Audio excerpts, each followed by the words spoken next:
1, 2, 3. Ang ceiling price talaga noon ay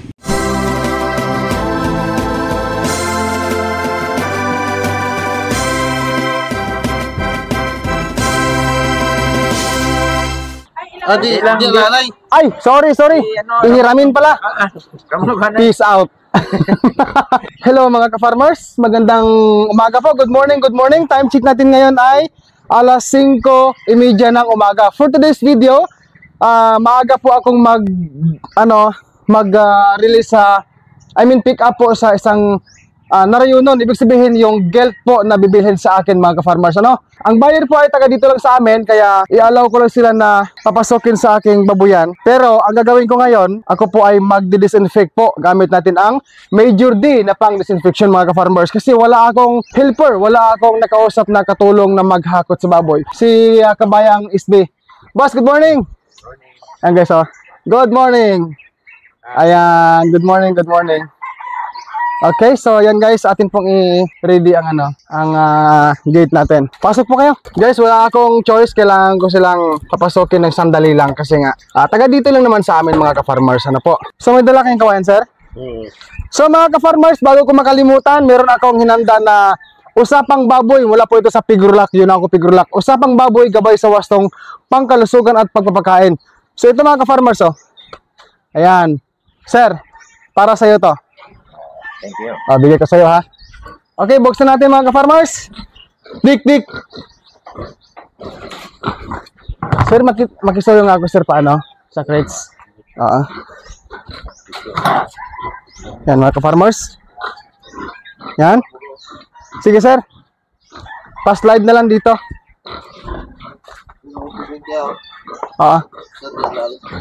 Sige pa, pakiabante pa ako ng konti sir. Hindi ko na-remove yung yung red box ko. Sige pa, konti pa. Parang baliktad. Pero sige lang, di bale.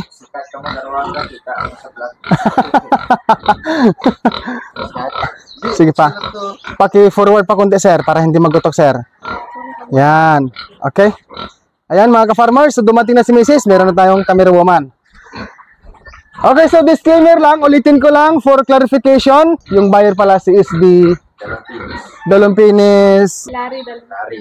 Larry Dolumpines. Dito lang sa amin guys, sa lugar namin. Yan. Pakiabati konti sir. O ganyan. Okay. Come on Diki, come on. Di kasi ako nagasulod na walang buta eh. Guys, mag-ano lang ako ng boats ko ha. Boats is buta. Kailangan ko magbuta. Okay, come on. Ayan. Up. Okay. Get out now. Get out. Huwag mo kainin yung lubid. Sige na, pasok na. Malaki na to, sir. Pasok. Mabigat na lahi ito, So, magdakop sa baboy. Ganito. Yan. Kailangan mga ka-farmers, beginners, soft lang ha, soft.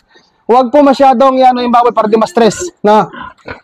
Yan, dandahan lang. Pinakain ko to, sir, konti lang. Na. Hindi ko siya binusog kasi bibiyahe. Pwede man. So ka-farmers, ito po ay kikiluhin ko ha sa labas. Naka-ready na ho ang aking digital kiluhan doon para magkaroon ako ng idea rin kasi hindi ko na-check yung kilo, hindi ko na-monitor mga ka-farmers. Ayan, so sila na lang maghakot. Ewan ko lang kung kasya dito. Bugat na guys. Bugat gid Di mo dami nga. Di mo saringan. Ama yung kaya i-shortcut yan Pasensya na, hindi ko na-remove yung ko lagayan ng feeds. Okay. Kaya ba isuot? Ayun. Kaya. So by the way ka-farmers, yung regarding sa edad ho ng baboy na to, ito po ay 4 months old and a half since birth. Yan, maganda yung aking baboy. Kiluhin po muna natin sir ha. Saglit sir. Okay. So nakasit na guys. Sinit ko na zero ang Wala pa yan. Okay, so remove natin yung kawayan. Ang kiluhan ko, sinit ko na sa zero, pero ilis ko na lang yung bigat ng crates. So, ang bigat niya ay, Diki, behave. 100, laman, sobra? 120, 21 naglalaro sa 20, 121. So, okay na boss. Asan yung service? Aha. Sige, sige. Kaisip. 1, 2, 3, 4, 5, 6, 7, 8, 9, 10. Ano na pa? 2, 3, 4, 5, 6, 7, 8, 9, 10. Kaya mo yan. Okay. Salamat, boss. Thank you. Okay, ito. Halika, samahan natin sila. Sir, napurga ko na to ha. Ang ginamit ko dito mga ka-farmers, yung Latigo 1000 10 grams sachet. Oh, hinahinay lang ha. Happy farming mga ka-farmers! Happy farming! Ito. Aha. Oh, nakal sa ulo na po. Yan. Alam niyo guys, mabait yung baboy ko na to guys, oh. Yan. Mabait to, mabait. Oh, wag kang lumabas ha. Good morning mga ka-farmers. Bye-bye na Diki, bye-bye. Okay na. Sandali ha. Sandali. Basi kung magwa blaho. Basi bala magwa mga ka-farmers. Oh, yan. Te, tutulong si Dodong ka-farmers. Unahin tang ano? Ang ulo. Mas mayad. Mas okay kung unahin ulo. Sige. Mabulig ta guys ah. 1, 2, 3.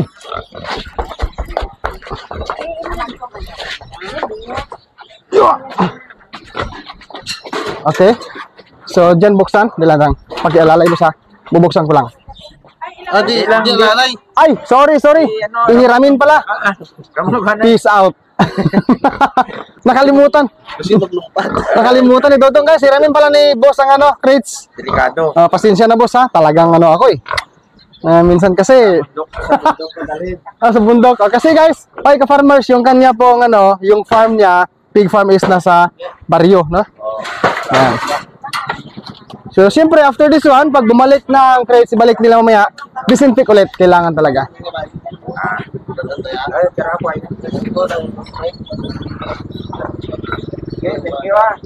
Salamat, boss. Yung feeding guide na binigay ko sa'yo. Okay. Thank you. Lagit. Salamat, sir. Salamat.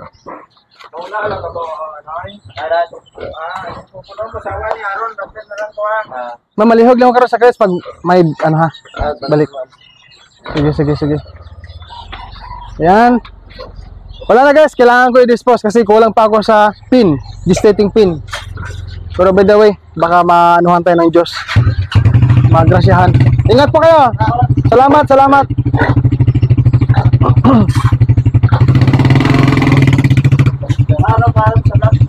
Dodong Villaran, sir. Dodong Villaran.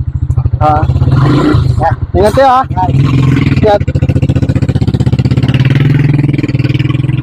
Okay mga ka-farmers, kakatapos lang pong kinuha ang isang gelt. Mag-spray lang ako guys bago ako mag-spray sa tubig na may gamot ha, panglaban sa bakterya at mikrobyo.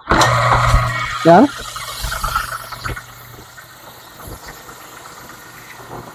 Spray tayo para malinis po. Ayan, ang buta ko guys, nilabas ko na. Isa sa mga gawain ko guys, kahit na backyard piggery lang po ang meron ako dito, pag ang buta ko ay nilabas ko na mula sa looban ng babuyan, hindi na po ako bumabalik sa loob ng babuyan pag nakalabas na kasi hindi ko natanggal kanina, no? Nagdiretso tayo hakot eh. Yan. Sprayhan natin mga ka-farmers para malinis. Pero siyempre gusto ko lang i-disclaimer mga ka-farmers na ang lahat po ng mga ginagawa kong practices sa aking babuyan ay naayon lamang po sa aking sariling sistema. And then siyempre kasama po natin dyan ang mga turo ng aking technician. Kasama rin po ang mga munting pag-research natin. Yan. So ang sow area later na lang kasi kailangan kong maghabol ng mag-spray tayo ng tubig na may gamot guys. Meron tong ano guys meron tong Microban GT at Major D. Ano po? Okay. Yan. Mag-spray tayo. Spray tubig na may halong Major D at Microban GT.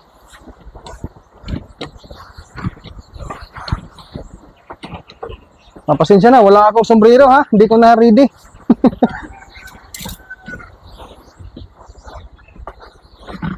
Simple lang to guys, pero malaking tulong to. Malaking tulong sa ating mga baboy na hindi tayo masyadong magka-problema, no? Okay. Nilagyan ko na rin yun ng AirTag guys, ang inahin na yun. Pati ito isa o kahapon nilagyan ko ng AirTag. Yung nakalagay, customized kasi ang pinagawa kong pinagawa kong AirTag para sa baboy. Customized, pinalagyan ko ng Dudong Villaran. Mga ka-farmers, bago tayo mag-end sa video na ito, yung pong bininta ko na isang gelt po ay, ang selling price talaga nun ay 35,000. Ngunit sinold out ko po siya sa presyo na 30k only. So tulong ka na rin po yon ang bawas na presyo sa buyer na taga dito lang sa amin. Ang kanyang total age po since birth ay 4 months and 2 weeks. No? 4 na buwan at kalahati simula sa pagkasilang sa baboy na yon. Ang kanya pong estimated body weight po ay nasa 86 kilos paitaas. Thank you for watching mga kababayan. God bless us all and peace out everyone. Bye bye po!